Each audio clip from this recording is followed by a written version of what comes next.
Hello, it's me again, Peter Bradshaw from The Guardian, and welcome back to my film review channel, as ever, putting the bop of criticism in the bop shabop of discourse.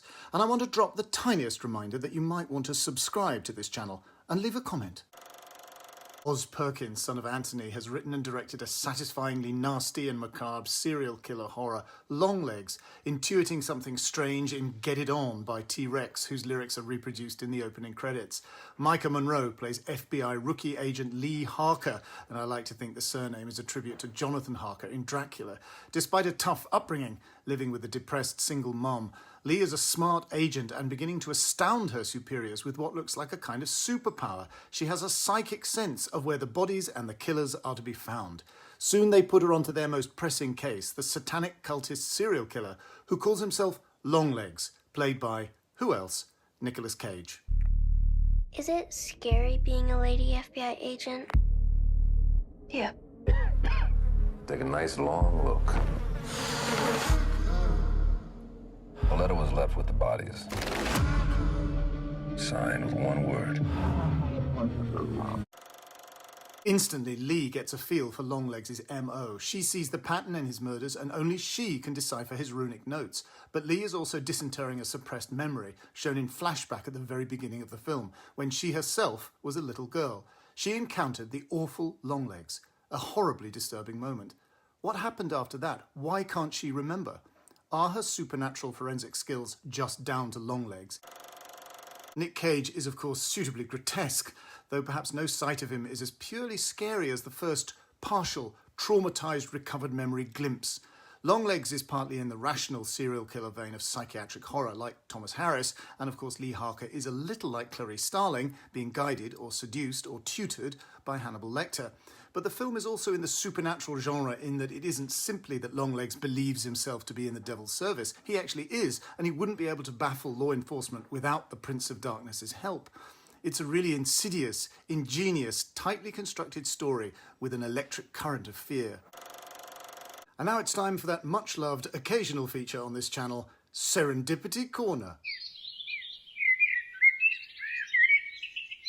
While browsing in the wildflower meadow of filmic and filmic-adjacent culture, we occasionally chance upon something special, and this time around it's the book The Film Explainer by the German author, the late Gerd Hoffmann, originally published in 1990 as Der Kinoerzähler and in 1996 translated by his son, the poet and formidably opinionated critic Michael Hoffmann, and actually filmed in 1993 by director Bernhard Sinkel, starring the veteran German character actor Armin Müller-Stahl, never released in the UK as far as I know.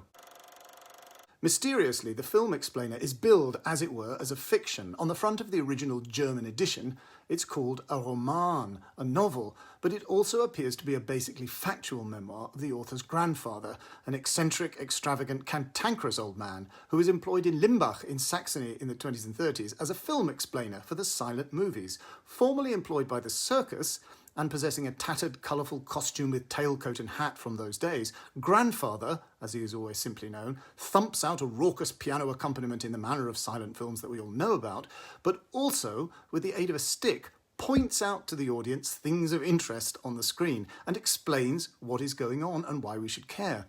But when silent movies are phased out and the talkies come in, grandfather is fired from the cinema. And at the same time, the Nazis are on the rise, fueled, of course, by the enormous propaganda possibilities of the colossally popular talking movies.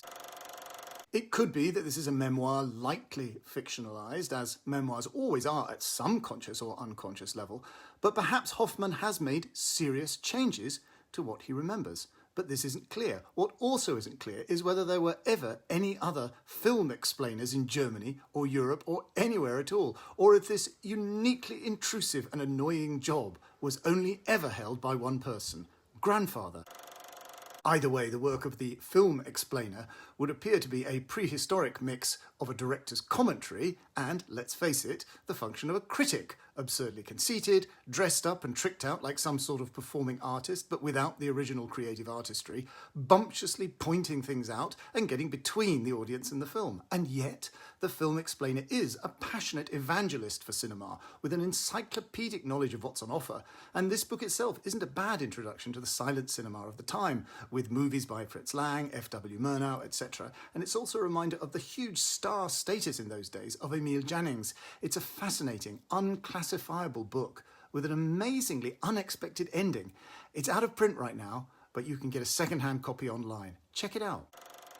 And that's it. Please give this vlog a like, but only if you do like it. I would never ask you to go against your conscience, but please have some respect for yourself as a digital media consumer and subscribe to this channel, telling me what you're enjoying at the cinema right now. But before I go, please relax and enjoy this short film, giving you some idea of the disturbing quality of my new book, The Body in the Mobile Library and Other Stories.